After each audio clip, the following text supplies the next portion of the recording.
Last month, I received an invitation to be here on this platform today.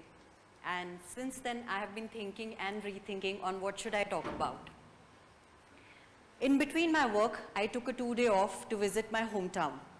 There's this place called Narmada Kund, which is the origin of river Narmada near my hometown. Now, what is so special about this place or any other such holy places? You will usually find a group of tourist guides and monks, philosophers gathering near the bank of the river and doing nothing but narrating stories.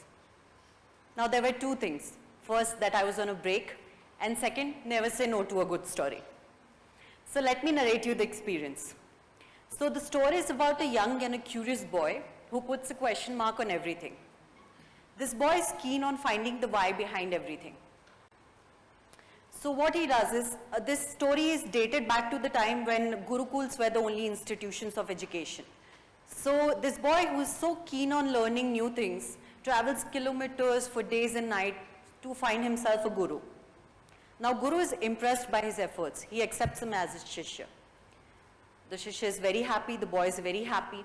He expects that the Guru will give him some teachings from the Vedas, Upanishads, or from some learning from his own experiences. But instead, the Guru says that, take these 20 cows, go to the forest, and return back when they multiply to 100. The boy is left puzzled. He's like, I came here for the Gyan and from the Vedas and Upanishads, and he's asking me to go to the forest. What is wrong with him? But being an obedient Shishya, he's like, okay, I take your command, I go to the forest. He goes to the forest. He feels very lonely. There's no one there. But he sits there. He goes. His mind starts racing, and there are so many thoughts in his mind. He's thinking about his mother who is waiting for him back in village. He's thinking about why did his Guru send him here, and how long will it take for these 20 cows to multiply to 100. And then he's just sitting and thinking about all this. Have you given this a thought that for our mind to process, we take input from so many different sources? So many different sources. It is like in a day we are taking cues from social media, books, television, interaction with other people, and a lot of other sources. Now this boy has no input. He's sitting in the jungle. He has no one to talk to. So he has this realization, what should I do? He just sits there, builds his own hut, starts to cook his own food, feeds the cattle. Days passed, weeks passed, months passed. He realized that all his knowledge is useful when there is someone present, someone to whom he can speak to about it. Knowledge needs to be imparted to someone. He needs to flaunt it off in front of some other human being. If there's no one, there's no use of this knowledge. So slowly, he starts forgetting all these things about his mother, his Guru, and a kind of silence sinks into him. And he becomes like the cows. When he eats, when he's hungry, he eats. When he's thirsty, he drinks. When he sits absolutely. He's not worried about present, past, future. He's just like the cow. If he's with the cow, he's like the cow. If he's touching the trees, he becomes the trees. If he's sitting on the earth, he's like the earth. Now he has lost the sense whether the cows are 20 or 100 or what is the number. Now one day, the cows lead him to the Gurukul. He follows them. The Guru is very happy to see him back. Guru asks his disciples to see if he has got 100 cows, and they say, yes sir, he's got 100 cows. Guru says, no, he's got 101 cows. He's become a cow himself. He's just present. He's in his absolute presence, and there's no input in his mind. His knowledge of self has translated into wisdom. Now the disciples question, what is the difference between knowledge and wisdom? The Guru says, knowledge wants to be heard, whereas wisdom is self-assured, is quiet in itself. And this boy has moved from the stage of being I'm so knowledgeable to this stage of being a wisdom, carrying so much wisdom, understanding things on a different, deeper level. The silence has sank into him. Now this story is picked up from the 4th chapter of the Indian text, Upanishad, Udyoga Upanishad, and the concept we are trying to understand here is Swadhyay. Now what is Swadhyay? Swadhyay is a Sanskrit term that is made from Swa and Adhyay. Swa is your own self, Adhyayan is to understand yourself or you read yourself.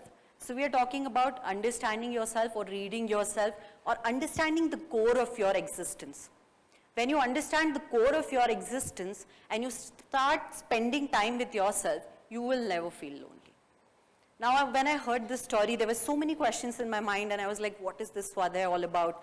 And I went back, and the researcher in me was like, there must be some empirical proof or scientific understanding to this concept. So I found a very beautiful correlation between Swadhyay and behavioral economics. There is a Nobel Prize winner, a behavioral economist called David Kahneman. He gave a theory on how our brain functions. He classified our functioning of our brain into two parts. We have two systems, he says, system 1 and system 2. System 1 is more of impulsive, fast, instinctive, and system 2 is more slow, rational. So a classic example would be, for example, if you're going to a waiting room and you want to decide on which seat you want to take, or when you're reading a big billboard, these are all very fast, instinctive kind of decisions you make. So that is system 1. System 2 would be if you're paying your taxes, you're more rational, or you're making a long-term decision. That is system 2. So does that mean that all the decisions made under system 2 are rational and correct? No, they also lead to poor implications. So how do we make a balance of these two approaches given by him? That is when the role of Swadhyay comes into play. That is where the story comes into play. When you practice Swadhyay, you understand the difference between conscious and the subconscious decisions you make throughout your day. And when you learn this difference, it gets so much easier to make your decisions with precision. Swadhyay is a journey of the self, through the self, to the self. Now, having traveled from, Upanishads to behavioral economics, let's look at how can we practice this Swadhyay in our day-to-day life, especially in this generation, because this is a very dated concept. So there are these 5 niyamas that are given by the Patanjali Yoga for a holistic experience, human experience, or a beautiful human experience of beautiful life. So the first one that talks is Shauch, that is purity of mind and body. A very simple way in which we can practice it without the use of any jargons is to be mindful about whatever we are eating in a day. There's a lot of connection between your mind and body and the food you intake it or your dietary habits. So whenever you're eating like 3 times in a day, don't make use of any mobile phones or televisions. Just pay attention to whatever you are taking in or grasping in. That would be a simple way to start for now. And it is proven in research that if you are mindful about whatever you're grasping in or eating it in a day, it is going to increase your mindfulness or awareness by 30%, which is a huge amount. The second we will talk about is Santosh or contentment, the most difficult one actually. Because the situations are changing, there's so much external pressure. Internally, even if you are content, external situations are not favorable at most of the time. So when we talk about contentment, it's about making peace with yourself no matter what chaos is going around you. The third is tapas, that is meditation. And meditation is not about, chanting mantras or following a religious routine or anything like that. Just sit with yourself 10 minutes a day and introspect what you did throughout your day. That's it, as simple as that. The fourth and the important one, around which the entire story is based, Swadhyay, or understanding of the self. Now, when I started reading about Swadhyay, I found a very simple technique, that is journalizing. Maintain a diary. Write what are the important events that are going on in your day or in your life, and how are you going to cope up with it. For starters, it's simple, sitting with yourself 10 minutes, writing down in your diary and journalizing. Simplest way to Swadhyay. We are not talking about the dated concepts and how we are going to bring it to existence and other things. Just simple, maintain a diary and journalize your events, important events. And the last one is Ishwar Pranidhan, the most important one and the most difficult one. Surrendering to the higher power. We find it very difficult because we are all control freaks. We want to control the input, outputs, and the processes. So do your bit. Whatever is at hand, do your task at the best, and that's surrender to the higher power. Have some faith on the law of universe and nature, and let they take their course. At last, after talking about all the niyamas, I would just like to leave you with the thought, आईने में खुद का अक्स तराशने से पहले खुद से खुद को तलाश ले तू, मंजिलें तो बहुत है सफर में, बस रास्ता खुद से गुजरने दे तू.